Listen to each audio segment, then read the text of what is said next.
Vida y obra de un hombre 1. Vida y obra de un hombre B.M. Lakshmi. Vida y obra de un hombre 2. Vida y obra de un hombre 3. Prólogo. A nuestro Padre. Quiero dedicar estas líneas a mi Padre, quien ha sabido educarnos con comprensión y sabiduría. Nos ha mostrado con hechos que en la vida triunfa aquel que se revoluciona, aquel que nunca está de acuerdo con lo que la sociedad quiera imponerle, bien sea modismos o costumbres, sino con lo que su conciencia revolucionaria le dicte. Siempre hemos querido que el pueblo gnóstico conozca una parte de la vida de este ser que ha sido capaz de cumplir con todos sus deberes, sin descuidar uno de ellos y darnos el ejemplo como el hombre o la mujer que quiera hacer un trabajo, tiene que sacrificar todo para ganarlo todo. Quiero manifestar mi agradecimiento a una mujer que, con su ejemplo e intrepidez, supo guiarnos, que dio su vida por una causa noble, que supo llevar un hogar, ayudar a un hombre hasta levantarlo y realizar también un gran trabajo espiritual. Sabemos que lo que queda de una persona son sus obras y valores. Algo que ni los años, ni los siglos pueden borrar porque quedan plasmados como guía para la humanidad. Esa fue y seguirá siendo mi madre. Papi, quiero que siempre estés con nosotros, con toda la humanidad y nos sigas guiando porque eres el regalo más grande que la vida me ha dado.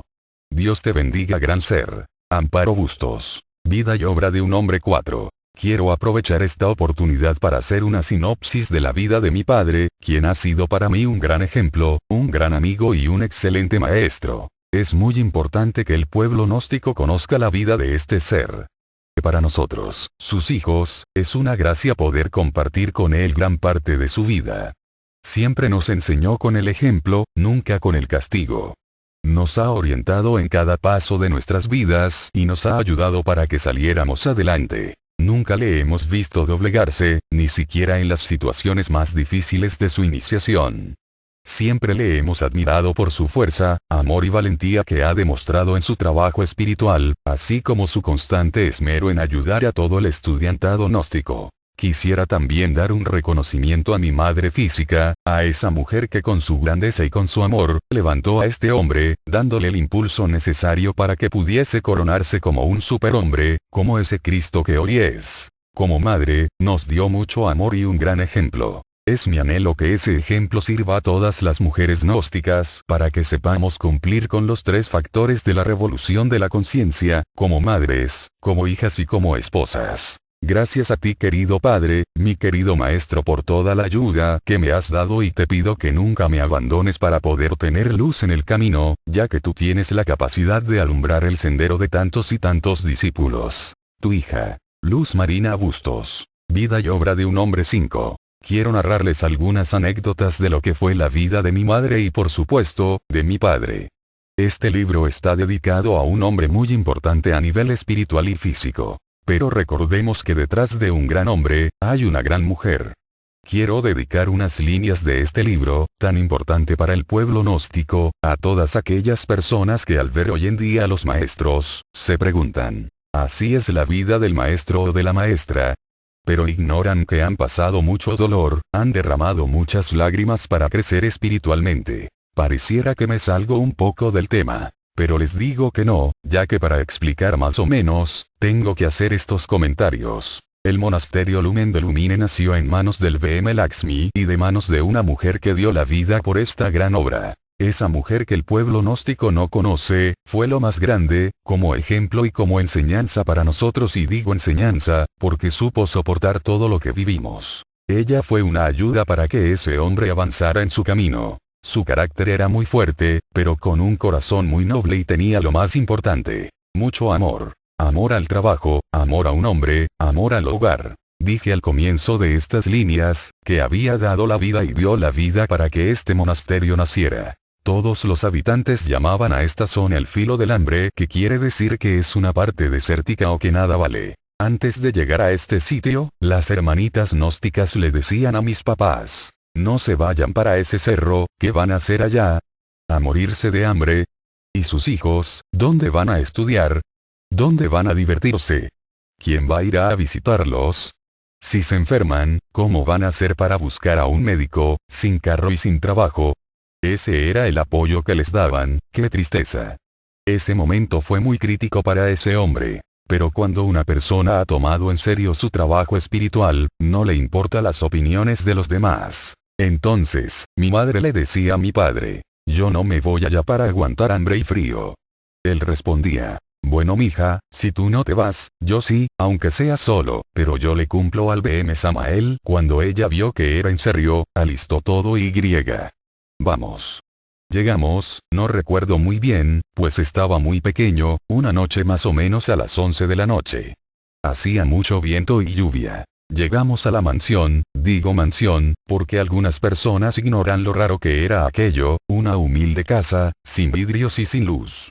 Esa noche llegamos a organizarnos, bajaron todos nuestros corotos y griega. Hasta luego. Que estén muy bien hijitos. Nos quedamos solos y empezamos a conocer la realidad de la vida. Nos tocó dormir, a mi madre, a mi padre y a mí, en una cama angosta y a mis hermanas en una colchoneta. Como a las 3 de la mañana escuchamos, mami, mami. Mi madre preguntó, ¿qué pasa? Mis hermanas contestaron, estamos mojadas. No se habían orinado, sino que las colchonetas se habían mojado, el piso estaba mojado.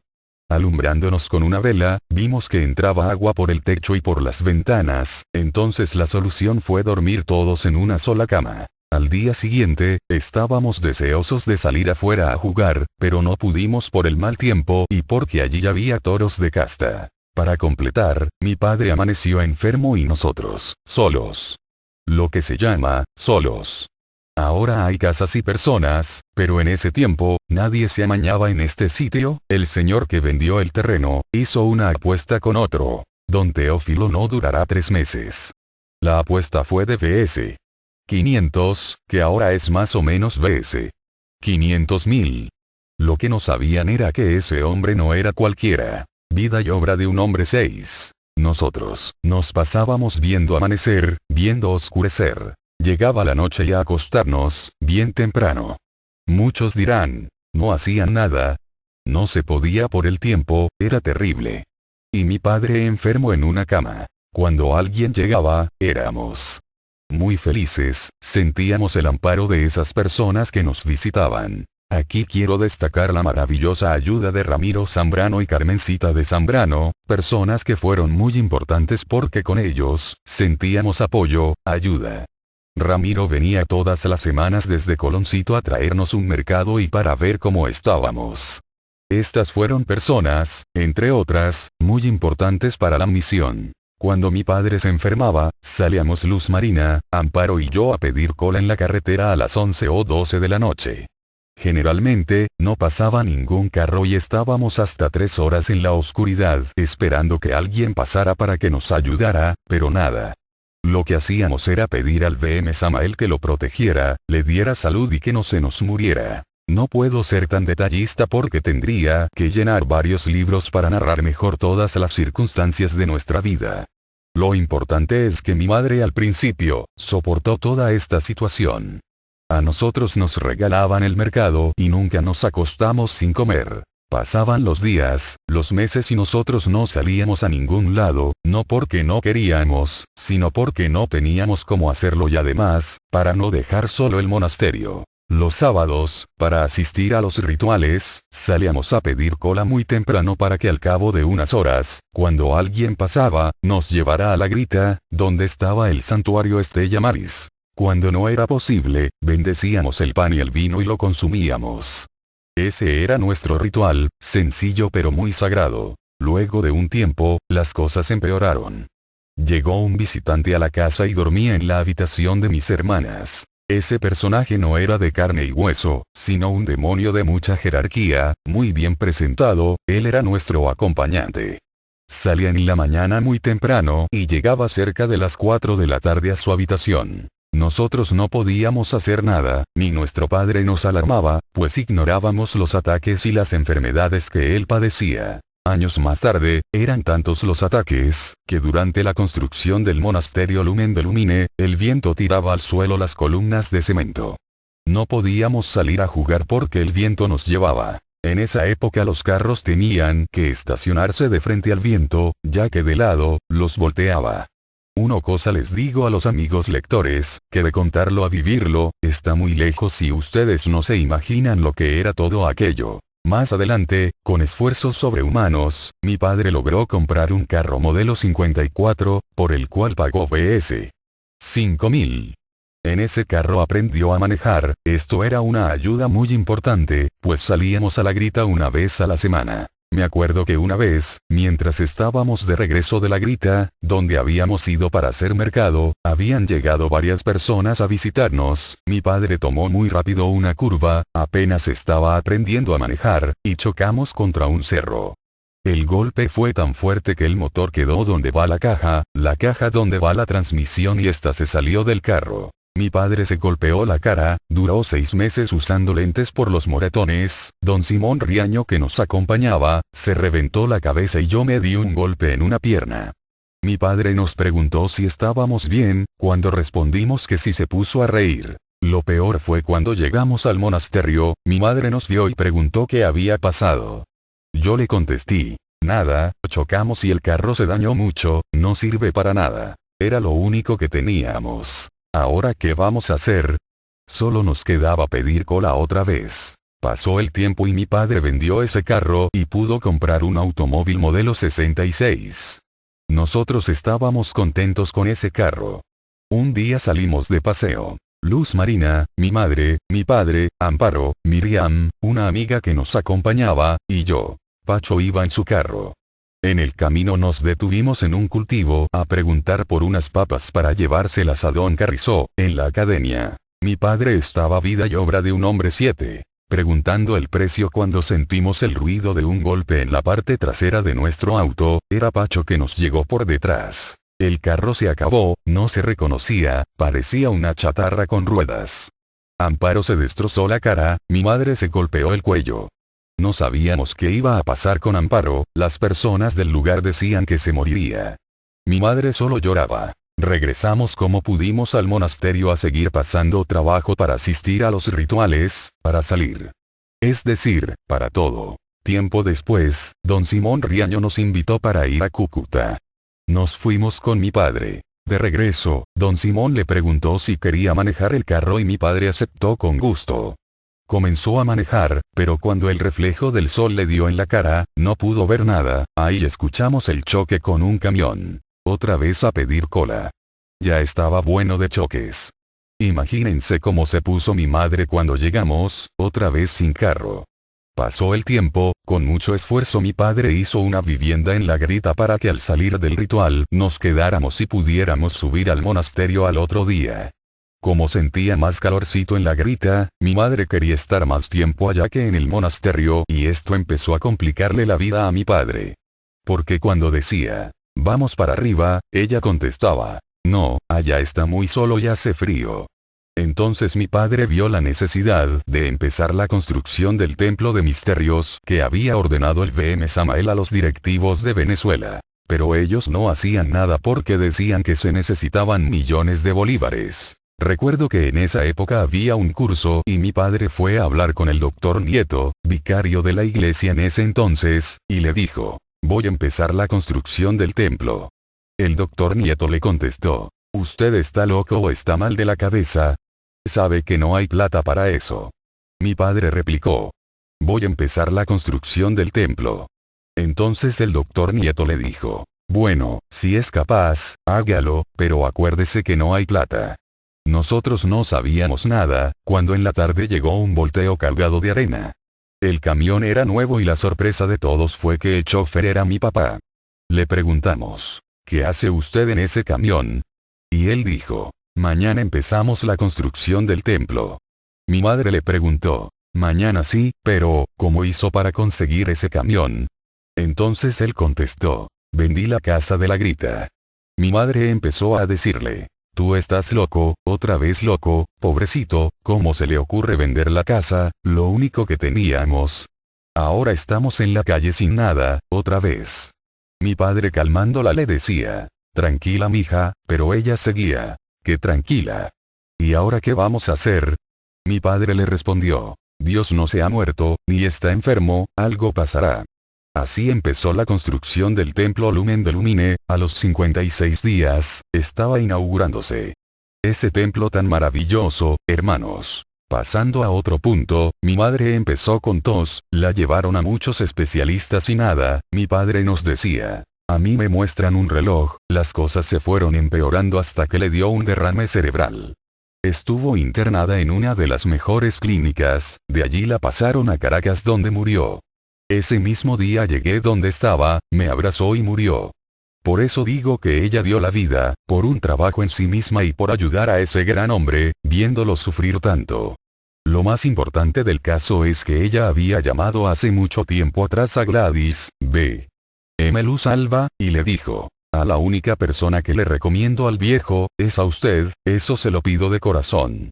Cuando murió mi madre, empecé a sentir como celos porque llegaban jóvenes a enamorar a mi padre, eran muchachitas de 17, 20, 21 años. Nosotros pensábamos en la decisión de mi padre, pues era muy duro que él consiguiera a alguien que nos desplazara.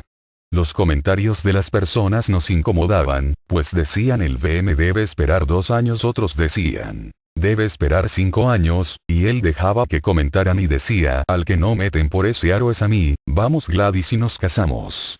Para nosotros eso fue una alegría muy grande y lo sigue siendo, porque de verdad Gladys es una madre para nosotros. Vida y obra de un hombre 8. Hermanos gnósticos, puede ser que para algunas personas no sea importante lo que estoy relatando, pero, les digo que un lugar como el monasterio Lumen de Lumine, ha costado mucho trabajo y dolor.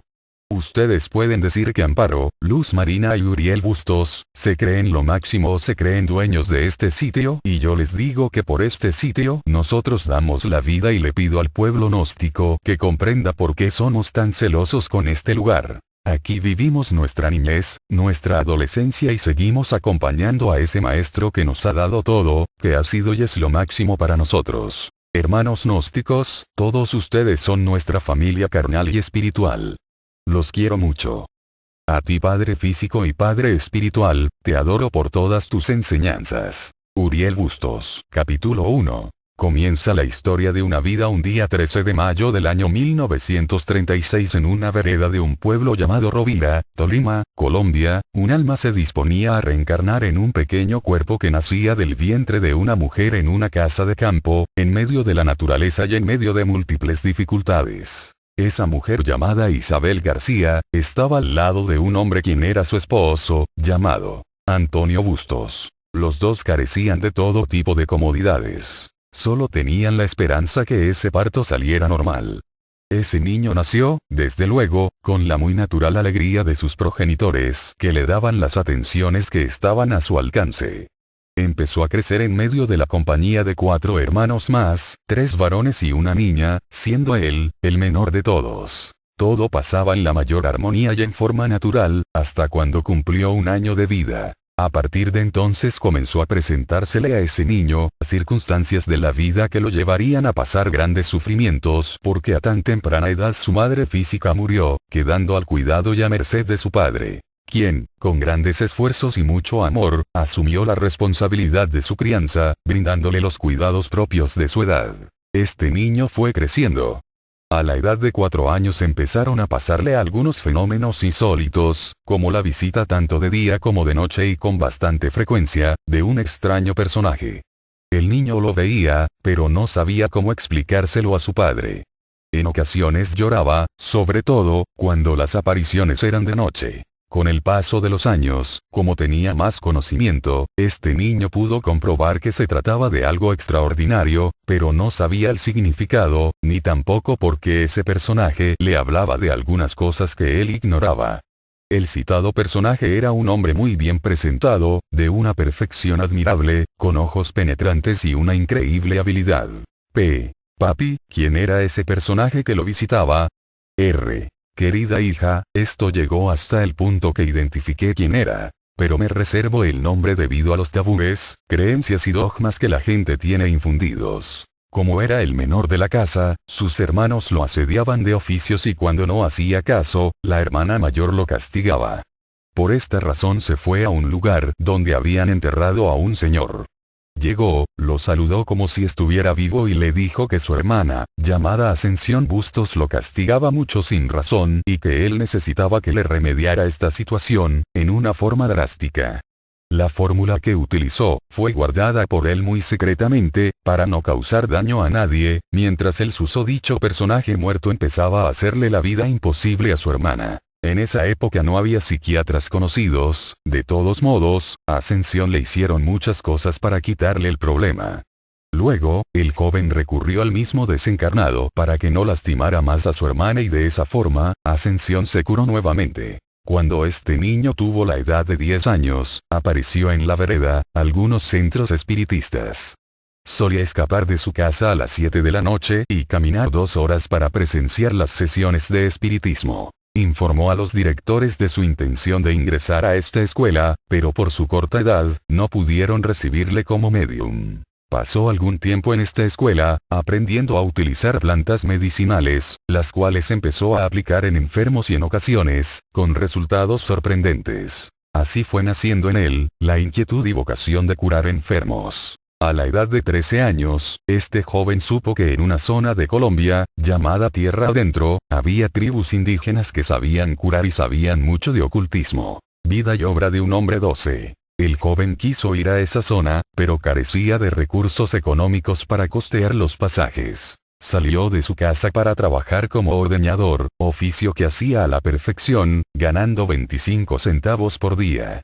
Trabajó 4 semanas y le pagaron unos 1 pesos. Con este dinero emprendió el viaje hacia esas regiones donde la carretera lo dejaba en un sitio y para llegar al lugar de destino, debía caminar 4 días y siempre preguntando. A la gente de la región, que en su mayor parte era indígena, no le gustaba dar información del lugar donde se encontraba el cacique mayor.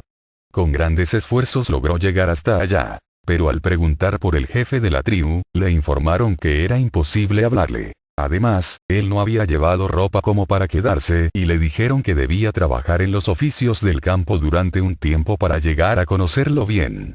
Solo uno de ellos hablaba castellano, los demás lo hacían en su idioma. Allí le tocó trabajar 2 meses, con 2 mudas de ropa que había llevado, la que llevaba puesta y la otra, los indígenas se la quitaron porque ellos no usaban ropa, sino unos guayucos hechos de una fibra propia de la región. Al paso de los 2 meses y de tanto insistir en querer hablar con el jefe, se le permitió llegar donde estaba. Este lo miró, le sonrió y habló con el traductor, quien le dijo de parte del cacique que era muy joven para enseñarle los secretos de la naturaleza. El joven le contestó que quería conseguir una clave y los secretos para diagnosticar y curar enfermedades. El viejo sabio sacó de un taparito un extraño brebaje y se lo dio a tomar. A los 5 minutos, más o menos, el joven estaba viendo a su familia en la casa y desde esa distancia podía detectar de que estaban enfermos. El cacique le entregó una pequeña piedra de color blanco y le dijo que poniendo esa piedra en la palma de la mano de una persona, podría sentir cuál órgano tenía enfermo. Estando en esa comunidad de indígenas, fue probado para saber cuál era el comportamiento y respeto que tenía hacia ellos. Lo pusieron a dormir varias noches con una doncella indígena para ver si cometía alguna falta de respeto hacia ella. Según la tradición indígena, la persona que violaba esa conducta se le daba un brebaje y no se le permitía salir más de allí. El joven pasó la prueba. Llegó el día de la partida de ese lugar, desde luego ya sin ropa, porque la que tenía, estaba muy deteriorada con los 2 meses de trabajo. Así tuvo que viajar nuevamente a su casa. Para el regreso, solo le quedaban 2 pesos para alimentarse y comprar parte del pasaje. Le tocó pedir para comer y cuando llegó a la carretera, pedir que lo llevaran gratis en un vehículo. Al llegar a su casa, su familia pensó que estaba loco, nadie sabía para dónde se había ido, pues lo veían sucio, haraposo y con el cabello largo. Él contó algunas cosas de las que le habían sucedido, no todas, porque guardaba secretos. Fue así como empezó a curar enfermos. Vida y obra de un hombre 13. Capítulo 2. Pubertad y juventud. A la edad de 14 años, le hablaron de las escuelas Rosacruces y entró a estos estudios a pesar de no tener un nivel académico y no saber leer. En estas escuelas, todas las enseñanzas se reciben en literatura, entonces el joven consiguió algunos libros como la revista de la Rosacruz Antigua, Concepto Rosacruz del Cosmos y otros libros del profesor Max Sendel. Luego, para informarse del contenido de esa literatura, le pedía a algunas personas que le leyeran y él escuchaba. Esto lo obligó a estudiar y aprender a leer, al menos, para su propia necesidad. Pasaron los días. En esa época también le tocó desenvolverse en situaciones demasiado difíciles por convulsiones de orden público. Fue así como al llegar a los 16 años y medio, se decidió por la vida militar. Pero como no tenía la edad que se exigía, pagó unos pocos pesos al sacristán del pueblo para que hiciera aparecer 2 años más en la partida de nacimiento. Fue a pagar el servicio militar. Cuando salió, hizo un curso y comenzó a trabajar en la organización DAS. Como gran experto en psicología.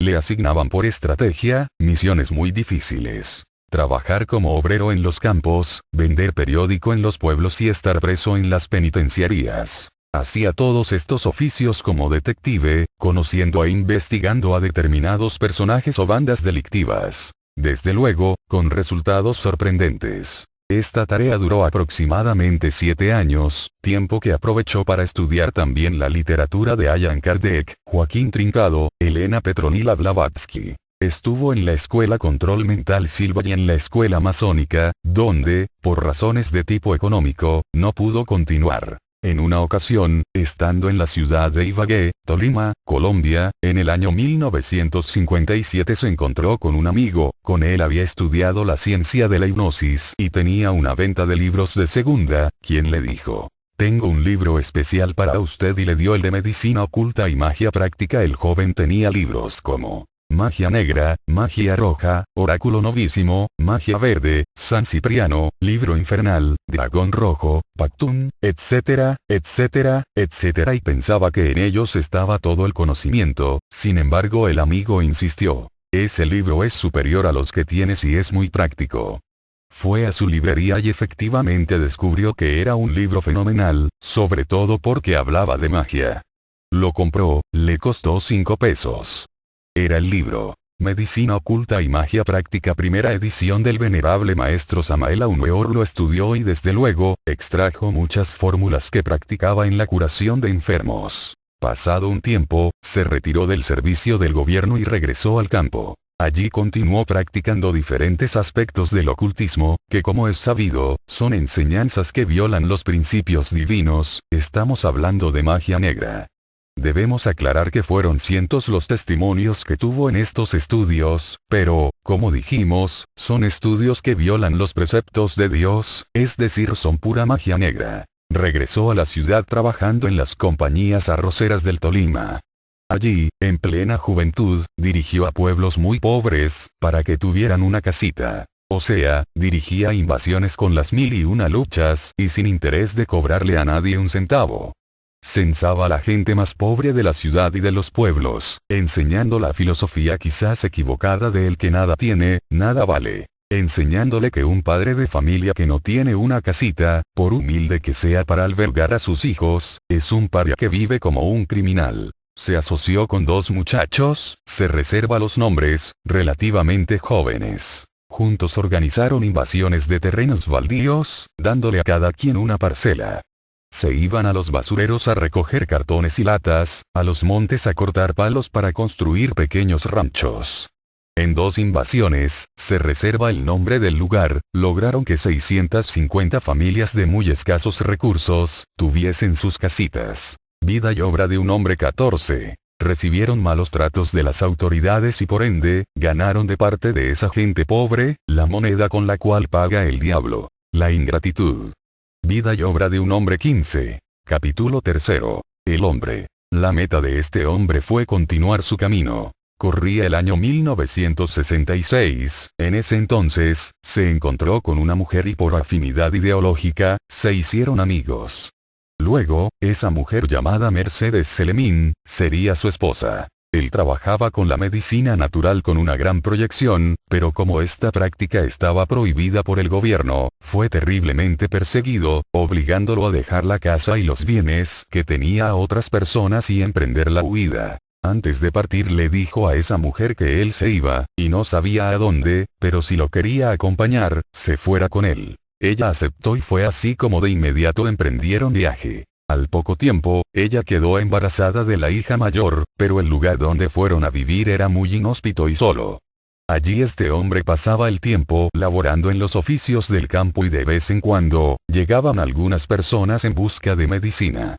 Luego, consiguió una finca para administrar y allá trabajaba con algunos obreros que le acompañaban. Vida y obra de un hombre 16. Segunda parte. Vida y obra de un hombre 17. Vida y obra de un hombre 18. Capítulo primero. Mi padre. Relato de Amparo, la hija mayor. Mi madre estaba embarazada de mi hermana Luz Marina.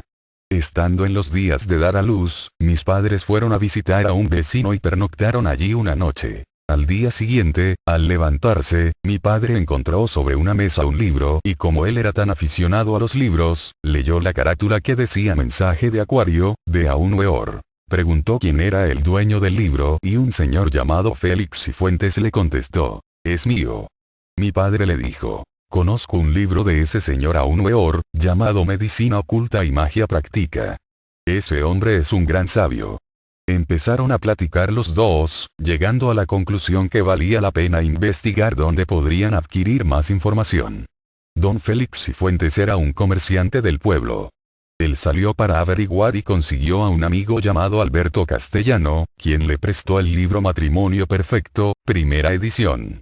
Al siguiente sábado, mi padre fue al pueblo y visitó a don Félix, quien le dijo, le tengo gratas noticias, conseguí otro libro de Aún Weor, se llama Matrimonio Perfecto. Conversando, llegaron a la conclusión de que ya eran estudiantes gnósticos. Mi padre llegaba al negocio de don Félix y este dejaba de atender a la gente para hablar de estos temas tan interesantes. En ese pueblito llamado La Arcadia, departamento del Huila, solo había mercado el día sábado. Uno de esos sábados, don Félix vio que había llegado al mercado un comerciante nuevo. Este nuevo comerciante llevaba solamente una pequeña mesita, unos pocos espejos, peines, jabones, etc. Entonces, don Félix, quien era muy bien relacionado, se acercó y le preguntó, amigo, ¿viene a instalarse a qué? El personaje le respondió, vengo por aquí en busca de la vida, ya que lo único que sé hacer es ser cacharrero y por acá hay muchos campesinos a quienes vender.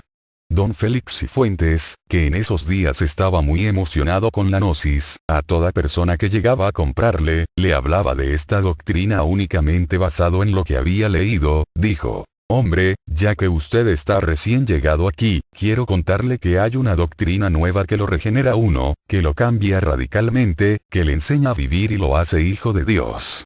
El citado caballero contestó, ¿cómo se llama esa doctrina? Y don Félix le dijo, se llama gnosis.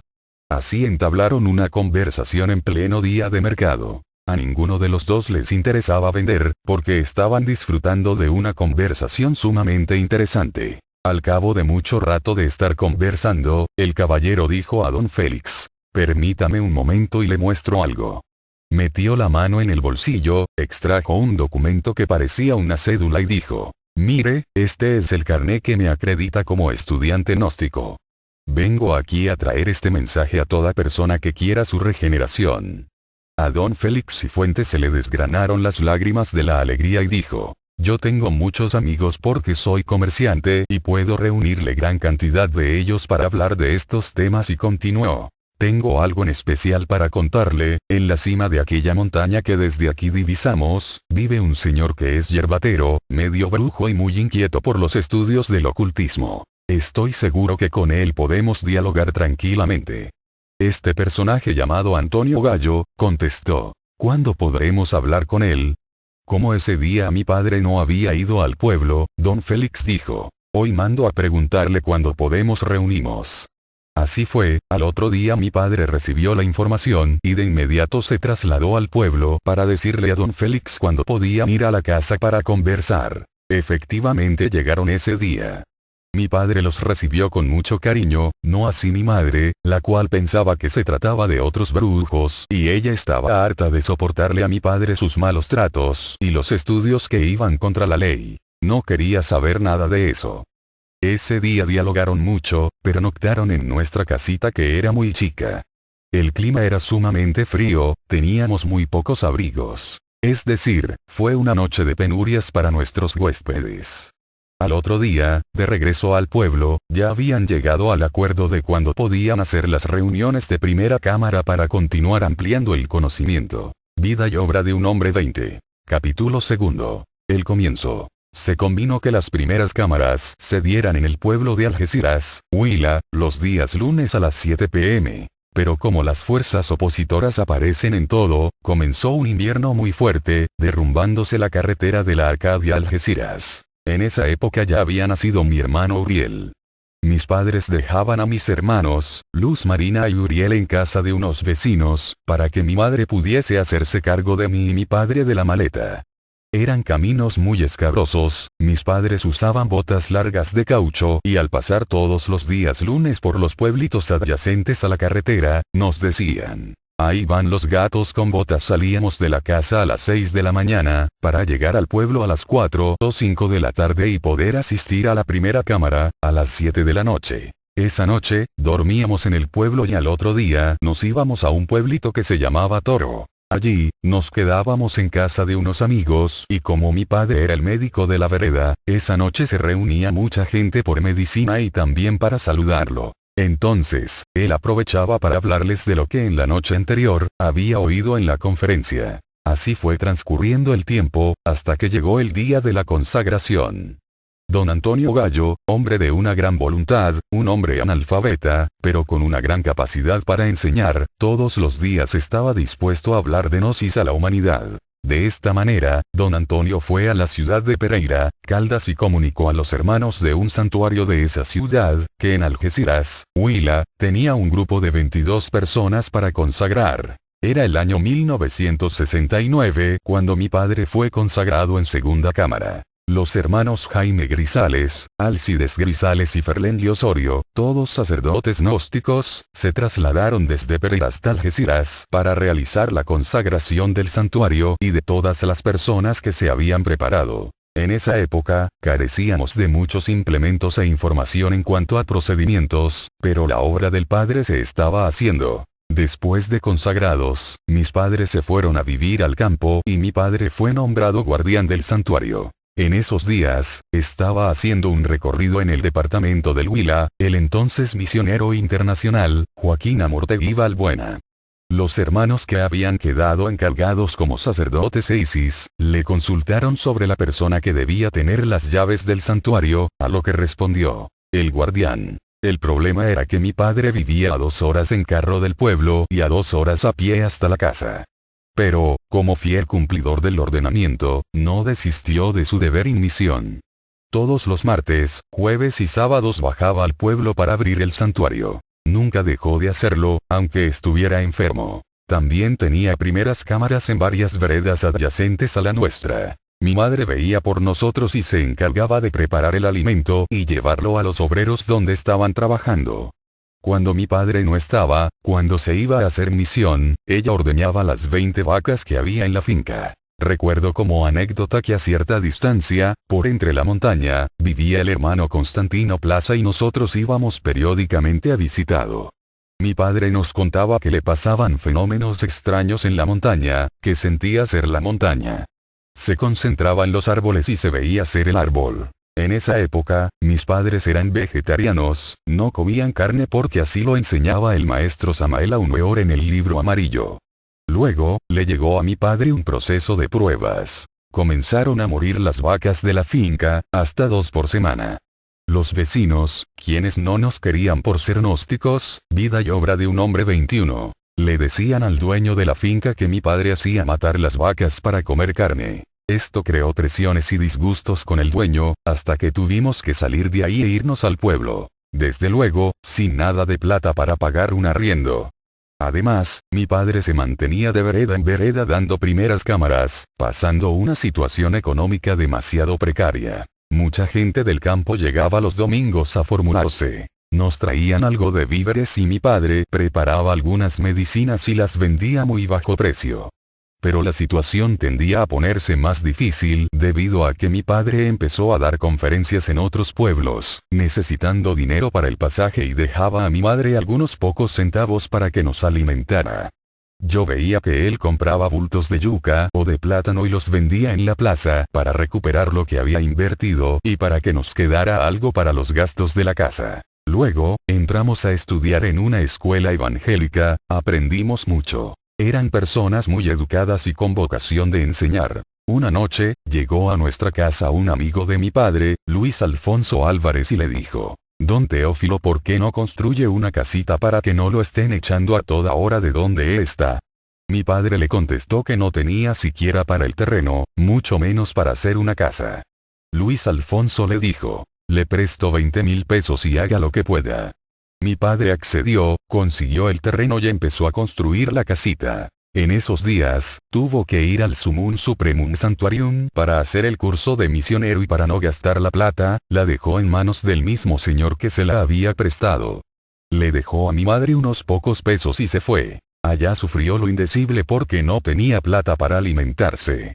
Al regresar del curso, en pocos días, construyó la casa. Mi madre y nosotros estábamos muy contentos de tener una humilde casita, pero propia. A los 15 días de haber estrenado nuestra casa, a mi padre lo llamaron para hacer misión internacional, quedando solos y desprovistos de tantas cosas que un niño necesita y quiere. Mi padre se fue e hizo misión y cuando regresó le dijo a mi madre: «Me toca seguir haciendo misión en otros países y es conveniente que ustedes no se queden aquí. Es mejor que nos instalemos en otro lugar más céntrico para que pueda cumplir con mis obligaciones humanas y espirituales».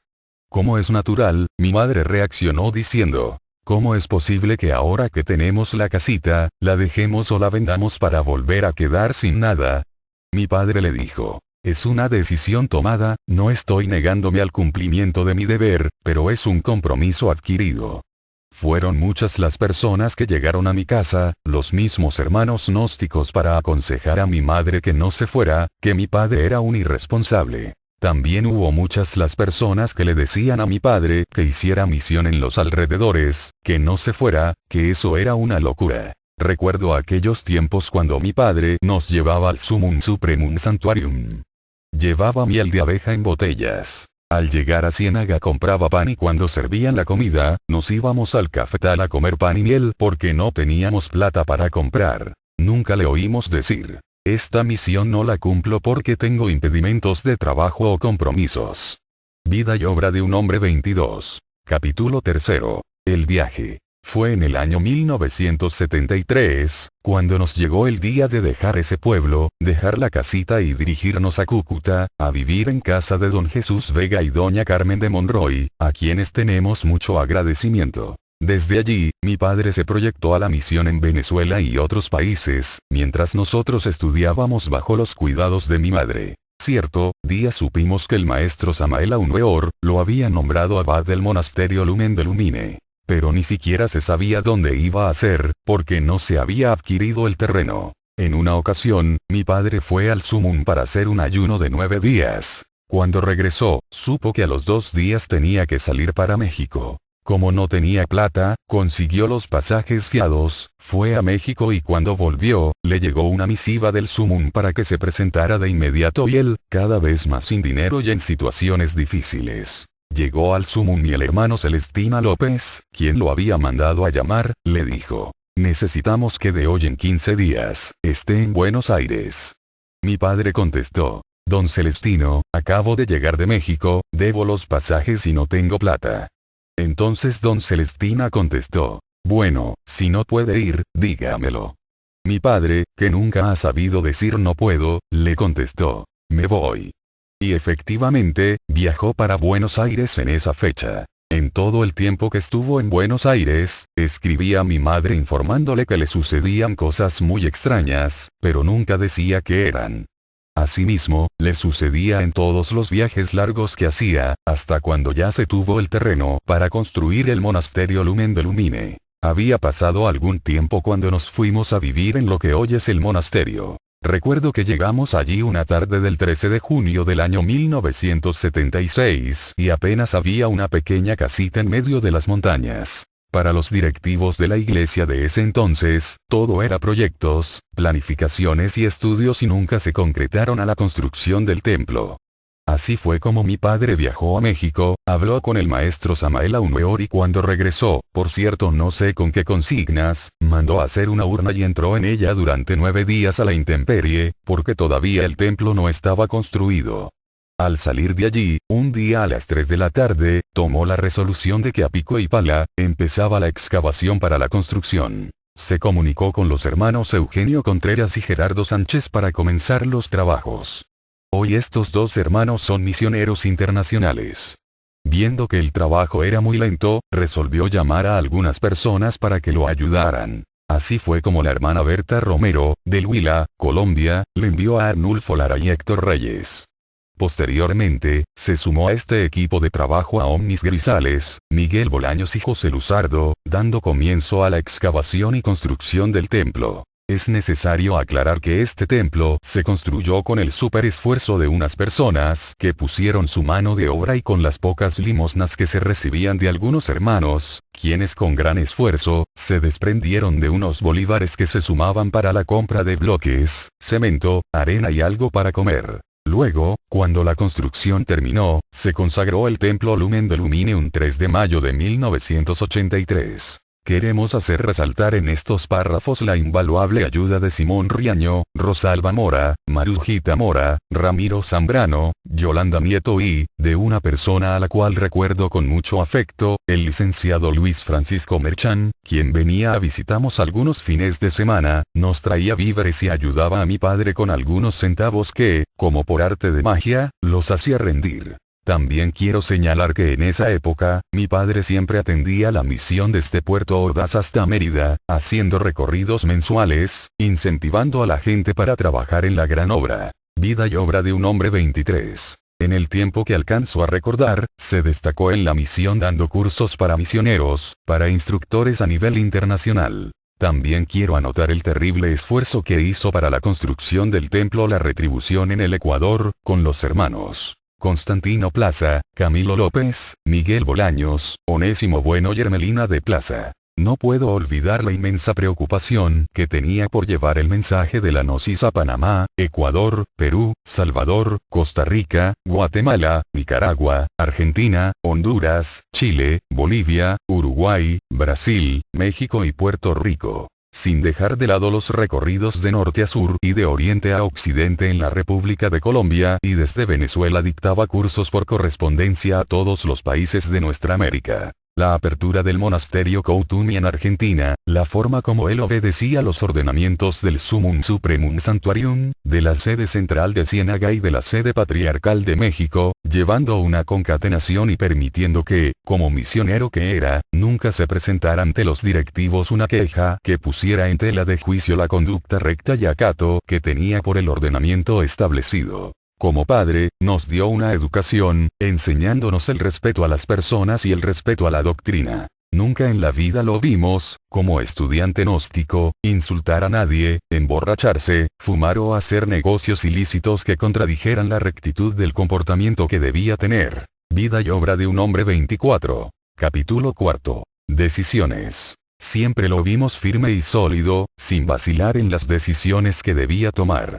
La gente murmuraba que él era un maestro, pero nunca le oímos decir eso, guardaba el secreto con el más absoluto silencio, hasta el punto que en algunas ocasiones, fue desautorizado en la misión nacional por el vicario y los directivos de esa época y en la misión internacional, por el V.M. Garga Cuichines, persona que había sido aceptada como patriarca segundo por la Iglesia de Venezuela en ese entonces. Viene a mi memoria un hecho muy conmovedor para nosotros su familia. Personas que lo odiaban, fueron donde el maestro Garga Cuichines haciendo las 1001 acusaciones contra él y también contra la directiva de la iglesia. Razón por la cual el maestro tomó la decisión de relevar de sus cargos a algunos de ellos. A mi padre, al vicario, señor Carlos Mora Contreras y otros. Mi padre, en vista de la destitución que le habían hecho como abad del monasterio, misión que le encomendara el V.M. Samael y por ciertas consignas que había recibido de él, consignas que mi padre guardaba con mucho secreto, dijo que esa orden no la cumpliría porque nadie podía quitarle lo que el V. Samael le había dado y lo que había ganado con su trabajo. Cuando el emisario llegó al monasterio Lumen de Lumine para leer las cartas de destitución, mi padre no permitió que lo hiciera. Viajó a la ciudad de Ureña, Edo, Táchira, en compañía de otros directivos para hablar directamente con el maestro Garga Cuichines. Le dijo al maestro que con mucho gusto le entregaba lo que él le había dado, pero que, siempre que el cielo le diera licencia, cumpliría la misión que el maestro Samael le había encomendado y por lo tanto, no estaba dispuesto a desistir de ella. Todas estas decisiones y percances originaron espantosas reacciones en nuestra institución, pero gracias a Dios, la seguridad con que mi padre actuaba, le permitió mantenerse con ese dinamismo y entusiasmo de siempre. Como nada en la vida permanece quieto, posteriormente vinieron nuevas reacciones en la institución, abocándose entonces a luchar por la originalidad de la enseñanza y por la liturgia que el maestro Samael había dejado, manteniendo el impulso continuo hacia la difusión de la doctrina con cursos de misioneros, naciendo así la iglesia gnóstica Samael aún peor. Vida y obra de un hombre 25. Vida y obra de un hombre 25. Tercera parte. Vida y obra de un hombre 26. Vida y obra de un hombre 27. Anécdotas. Diálogos con nuestro padre. Papá, cuéntenos, ¿cuál era el personaje que lo visitaba desde la edad de 4 años? Querida hija, desafortunadamente la sociedad de hoy en día desconoce totalmente los misterios ocultos de la vida y por lo tanto, se calumnia desde las personas hasta Dios. Ese personaje era nada menos que el divino daimón de los indostanes, que los gnósticos conocemos como la sombra o la reflexión del logos y que los religiosos contemporáneos confunden con magos negros, brujerías, hechicerías, etc. Pero él es nada menos que el guardián, según dicen las escrituras, que puso Dios en la puerta del Edén con una espada de fuego que bullía de lado a lado. Nosotros los gnósticos, sabemos que a través de la castidad científica, hay que conocer a ese personaje para volver a entrar al Edén primitivo. Usted nos habla del divino daimón, por conocimiento que tenemos de la literatura esotérico-crística, el divino daimón es el mismo Lucifer. ¿Qué relación hay entre Lucifer y el Cristo? Como ustedes ven, la palabra Lucifer se compone de dos términos, luz y fuego. Quien no robe la luz a Lucifer, andará a obscuras. Quien no robe el fuego a Lucifer, se quemará en las bajas pasiones. Lucifer es el habitante del infierno, mundo inferior, donde están el fuego y el azufre. El Cristo es el habitante del cielo, mundo superior, donde están el amor, la misericordia y la paz. ¿Qué nos puede decir sobre los procesos que vivió en otras vidas y que fue conociendo en el comienzo de su trabajo? Ese personaje que me visitaba desde pequeño, cuando llegué a los 7 y 8 años, me explicó muchas cosas que para ese entonces, no supe entender. Buceé en muchas escuelas pseudo-esoteristas y esoteristas para recaudar y buscar explicación a mis interrogantes. Tiempo después, aproximadamente a los 6 meses de empezar los estudios gnósticos, comencé a tener una serie de experiencias raras, conocí otros continentes, otra gente, era un sueño, pero muy lúcido. Luego nació en mí el entusiasmo por conocer algo de los extraterrestres, pues cuando tenía 2 años de consagrado tuve experiencias objetivas serias, las cuales me hacían entender, primero, que había la necesidad de guardar profundo silencio. Y segundo, que estaba frente a una doctrina muy pura y muy antigua. Esto que mi padre acaba de decir me recuerda cuando vivíamos en una finca. Nosotros jugábamos en un potrerito cerca de la casa y un día, más o menos a las 10 de la mañana, vimos que sobre la casa volaban unos objetos que parecían ollas nuevas a muy baja altura. Hacía frío. Mi padre había puesto encima de la casita una señal para las naves, hecha en forma muy rudimentaria y todas las noches se subía ya con la finalidad de verlas. De esa manera, ellos asistían a sus llamados. Esto fue por el año 1970. ¿Nos podría explicar algo sobre la reencarnación de un ser? Sabemos que la reencarnación significa tener nuevamente un nuevo cuerpo de carne y hueso. Este es un proceso para hombres o mujeres que en otras vidas se autorrealizaron. Lo que le sucede al común de la gente no es reencarnación sino retorno, porque viene a repetir los mismos hechos que otrora realizara la pluralidad del ego y desde luego porque estas personas en esta vida, no han hecho una creación solar. ¿Podría decirnos cuál fue la razón por la cual quedó huérfano a tan temprana edad? R. Considero que la ley de nacimientos y de muertes se cumple en todo, pero como todo en la vida tiene su razón de ser y como en esta vida yo tenía que conocer tan de fondo el bien y el mal, tuve que experimentar cosas dolorosas como la que les voy a contar. Mi papá, por estar trabajando en los quehaceres del campo, en ocasiones, tenía que dejarme al cuidado de familiares o de personas caritativas para que me asearan o me dieran de comer, pero resulta que yo veía cosas, por cierto no muy agradables. Algunas personas que iban a acariciarme, les observaba aspectos raros y vibraciones que no concordaban con las mías, tampoco me gustaba, aunque estaba muy chico, de año y medio, que me vieran desnudo, ni que me besaran ni mucho menos que oírles decir, pobrecito el niño que es huérfanito. Nosotros, sus hijos, no conocemos nada de su familia, escasamente conocemos fragmentos que usted cuenta en sus anécdotas. Vida y obra de un hombre 28. R. Como les he venido diciendo, desde muy chico quedé huérfano de madre, pero mi padre físico fue un hombre muy amoroso conmigo, muy respetable y muy respetuoso de nuestras decisiones. De lo que hiciéramos, siempre que no fueran delitos graves, él se limitaba a aconsejarnos y decirnos que uno en la vida solo cosecha lo que siembra. Como es apenas normal, yo no le creía todo porque cuando uno es niño ignora la vida. Luego, llega adulto y la vida se lo come. Eso fue llevándome a lo que les decía antes. A la edad de 14 años fui alejándome de la casa, después entré en el ejército y ellos continuaban en la misma zona donde nos criamos.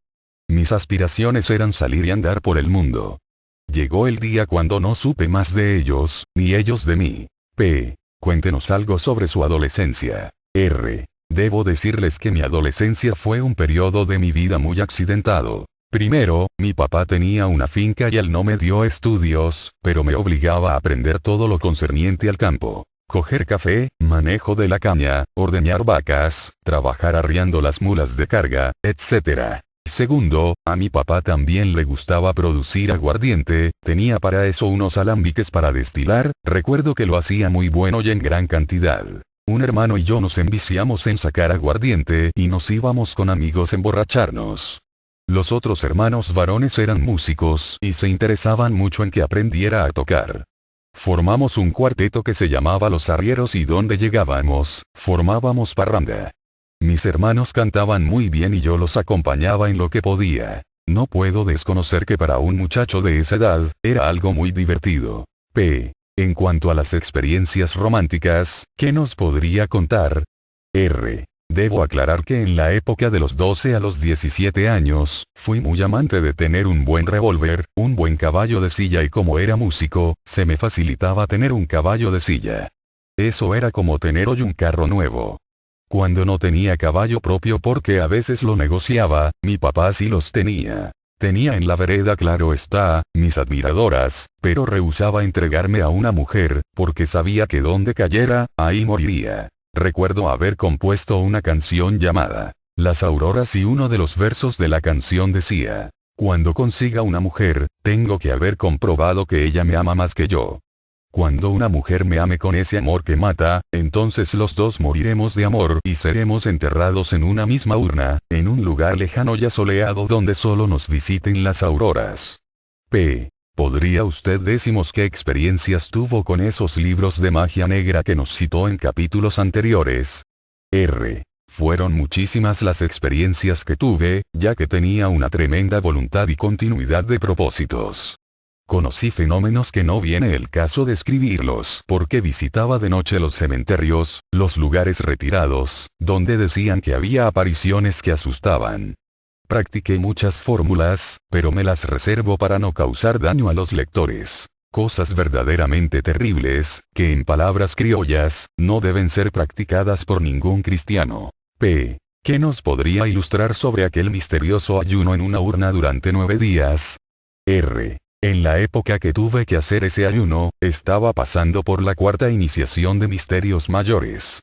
Sentía una soledad que a ratos, parecía morirme. Me retiré al altar para hacer una oración y me acosté a meditar. Entonces vi que el guardián del umbral de mi cuerpo mental me azotaba y me destruía. En ese momento me arrodillé frente al altar y me comprometí ante mi madre a poner todo lo que fuera de mi parte para que ese monstruo fuera desintegrado. Hay un ritual gnóstico que habla sobre esto, cita muy breve que haré relacionada con la muerte, que dice: yo difunto, también pronuncio las mismas palabras 4 veces. Es porque cada iniciado tiene una palabra clave y el que logra el triunfo sobre la mente, ha pronunciado 3 palabras y con la mente son 4. Ahí, en ese trabajo yo vi cuando por la sien izquierda de mi cuerpo, salía un enorme pajarraco, vida y obra de un hombre de mal agüero que indiscutiblemente representaba al guardián de la mente. De ahí en adelante, seguí viendo las cosas con una extraordinaria naturalidad. Hemos visto que usted es una persona analfabeta. Es decir, no tuvo estudios académicos, pero también lo hemos visto dando conferencias de psicoanálisis, hablando en la prensa, radio, televisión, en las universidades. ¿Qué fenómeno se realiza allí?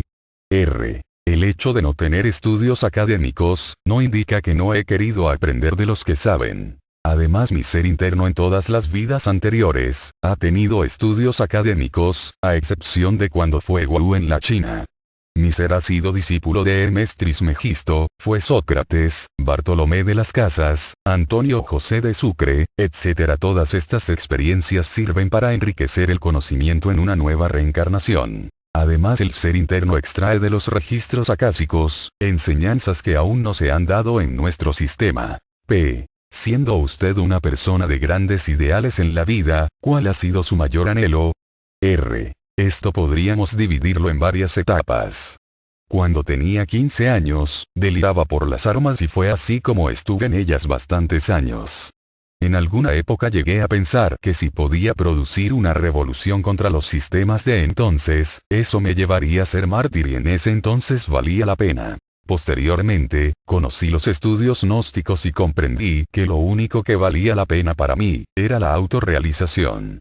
Creo que es el ideal más noble de los tantos que he tenido. ¿Cómo fue la prueba del guardián del umbral? Les he contado a algunos hermanos que estando por ahí, en un campo cerca de Algeciras, Huila, Colombia, trabajando como campesino, tenía que dormir en una casita, solo.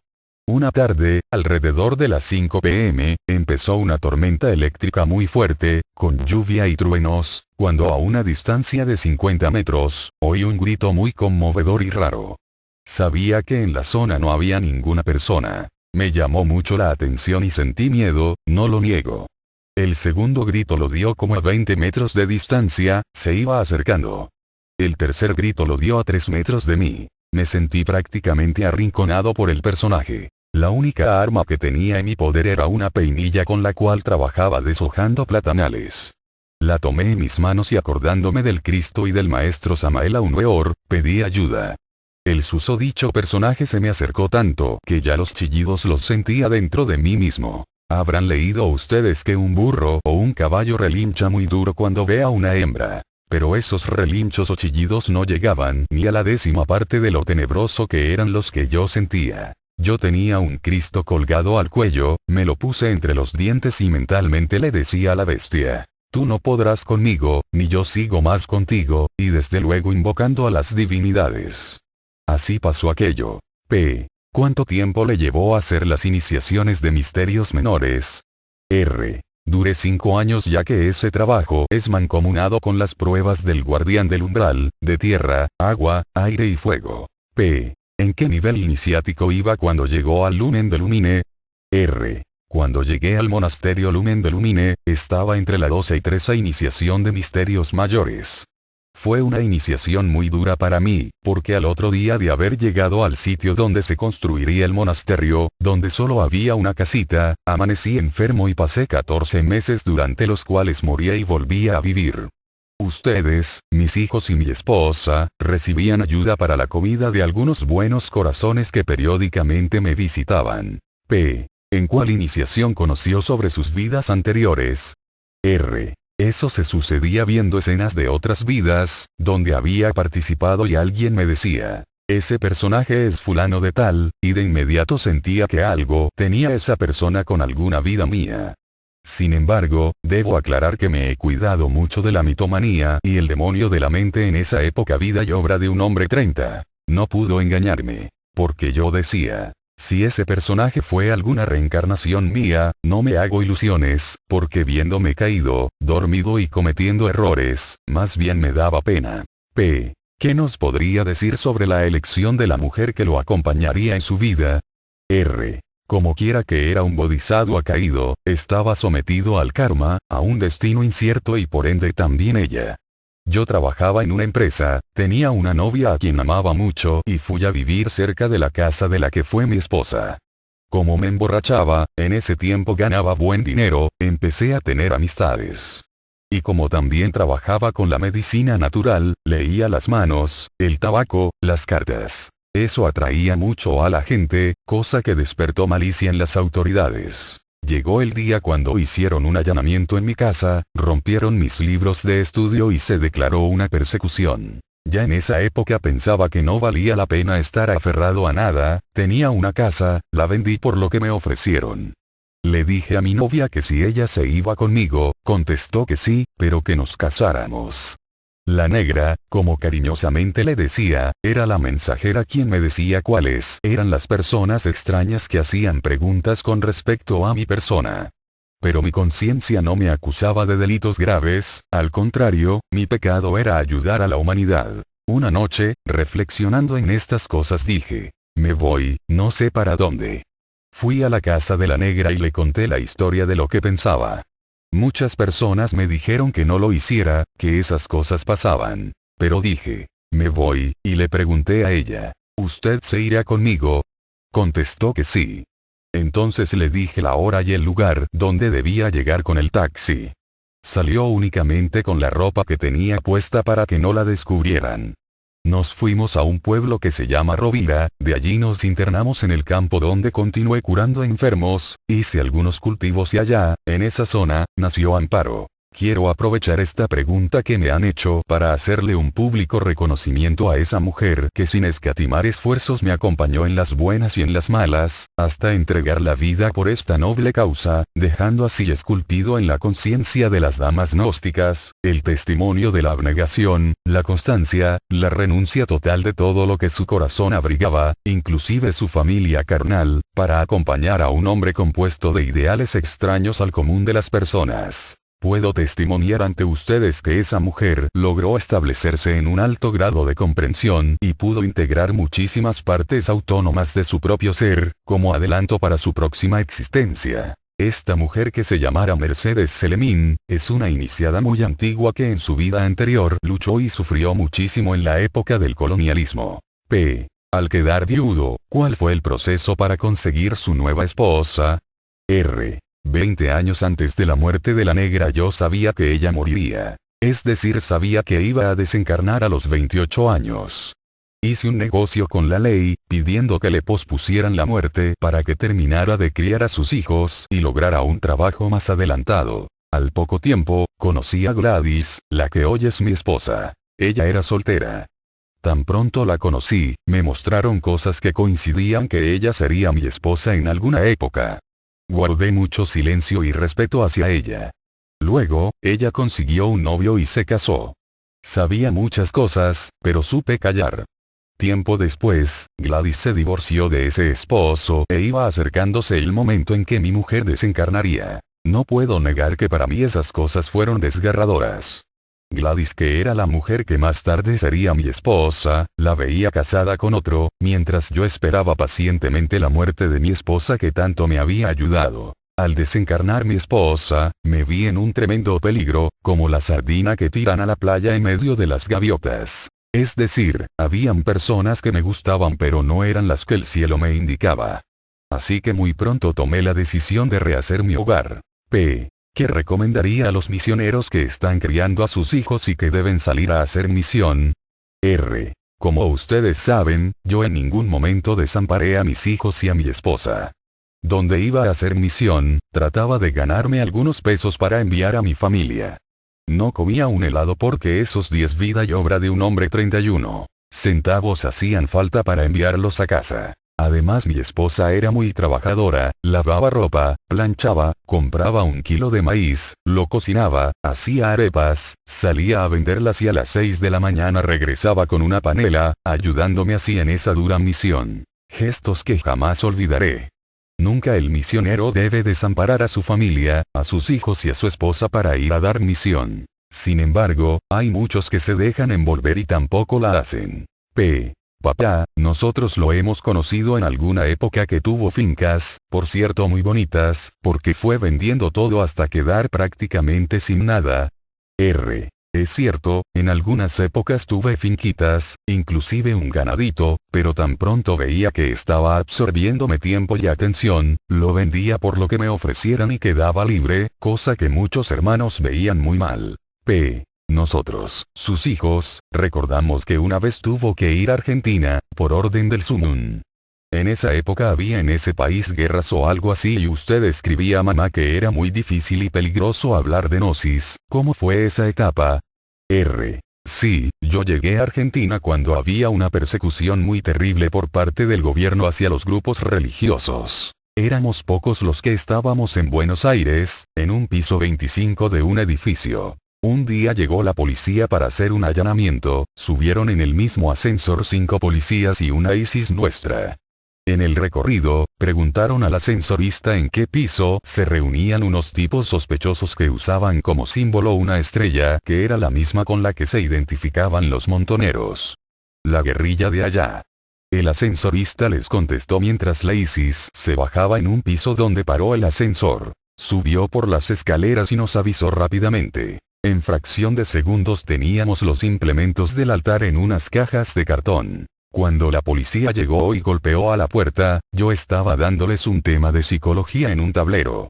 Nos preguntaron muchas cosas, todas relacionadas con aspectos religiosos y desde luego dando a entender que si nos encontraban en eso, seríamos apresados. El maestro Samael Aumeor ordenó de inmediato hacer una cadena en el sumum de 13 días y noches y a los 15 días nos hizo llegar un telegrama a Buenos Aires diciendo que saliéramos tranquilos a la calle ya que su real ser estaba con ejércitos de ángeles dando su ayuda y protección. De inmediato, salimos a la calle con propaganda a las emisoras, con conferencias, hasta inaugurar el monasterio Coutumi en Buenos Aires y nadie más se metió con nosotros. ¿Cómo descubrió que había despertado los fuegos sagrados? Descubrí que había despertado mis fuegos, un día que empecé a sentir mucho dolor de cintura, fiebre, el estómago un poco descompuesto. Me era imposible estar de pie. Pensé que era un ataque de riñones, pero no quise hacerme nada de medicinas, excepto unos paños calientes de cocimiento de plantas en la región de la cintura. De ahí en adelante, mi mente empezó a tener mucho receso en su batallar y en experiencias internas. Me hacían ver fogatas, hasta que una noche vi esa fogata en mi propio cóccix. ¿Qué hacía en los momentos de soledad interior? Cuando sentía mucha soledad interior, tristeza y falta de fuerzas para continuar el camino, intensificaba la oración, la vocalización y la lectura de los libros del maestro Samael Aumeor. Así iba sintiendo nuevamente fuerzas. También hacía muchos ayunos y limpiezas. Lo hemos visto a través del tiempo, pasar por enfermedades muy terribles, es así que según electrocardiogramas realizados, ha tenido desde infartos en adelante. Sí, he tenido que sufrir muchas enfermedades y todo esto ha sido parte de mi propio proceso. Como ustedes saben, he sufrido ataques muy duros al hígado, desde hepatitis, también he sufrido de diabetes, vida y obra de un hombre 32. Psoriasis. He tenido varios preinfartos. Los últimos años me han visto sufrir de estructura ósea. Los médicos saben que las enfermedades que aquí cito, clínicamente hablando, ninguna tiene cura. Al estudiantado gnóstico que unas veces suele verme bien físicamente y otras decaído, les digo que así es. Pero cuando el padre necesita dar sus enseñanzas, prepara a su humana persona y la hace sentir muy bien. Sabido es del pueblo gnóstico, que el maestro Lakshmi es un maestro de la directa y es un maestro del rayo del sacrificio. Hay que enseñar con dolor y sacrificio. Cuando recibió el nombre interno, ¿qué hizo? Cuando recibí el nombre interno, me encontraba haciendo misión en determinado país. Me preparé para guardar profundo silencio y no cometer el error de hablar antes de tiempo. A los pocos años, recibí del maestro Samael una misión para cumplir que era la restauración de la iglesia. Sinceramente, para mí fue bastante duro porque en esa época habían varios maestros con cuerpo físico, había una directiva muy sólida a nivel mundial y yo escasamente era un misionero. Pero en aquella carta, el maestro me indicaba que a partir del año 1990, tendría que salir a cumplir esta misión a nivel mundial. Entonces, en 1986, teniendo en cuenta cierta cuadratura astrológica, di a conocer mi nombre interno y de inmediato, me lancé a hacer un recorrido internacional, sopesando las circunstancias para que a partir del año 1990, pudiera abrirme paso y cumplir con mi misión. Nosotros recordamos cuando usted fue al Ecuador a construir un monasterio, inclusive nos llevó varias veces. Recordamos que de Quito hasta allá, eran caminos y montañas. ¿Qué pasó con ese esfuerzo? Bueno, yo había tenido una conversación con el hermano Olmedo Palomino, con el maestro Garga Cuichines y como el maestro Samael me había dicho que había que construir templos, no consideré las circunstancias, simplemente me lancé a la construcción del templo. Después, me di cuenta que había edificado en la arena. El hermano Olmedo, directivo de la iglesia en Ecuador, no le prestó ninguna importancia y el maestro Garga Cuichines no nombró a ninguna persona responsable y así se perdió el esfuerzo hecho. ¿Podría narrarnos el fenómeno de tantas curaciones que le hemos visto hacer? Claro, aprendí, como narraba en el comienzo de este libro, algunos sistemas de diagnóstico. Estudié iriología, quirología y otros sistemas popularmente más conocidos, indispensables claro, para formular a una persona. Cuando entré a la gnosis, me di cuenta que los elementales de la naturaleza me ayudaban y empecé a hacerlo con teurgia, viendo grandes milagros, fenómenos increíbles. Para nosotros los gnósticos, está prohibido hacer alarde de los milagros que Dios realiza a través de la humana persona.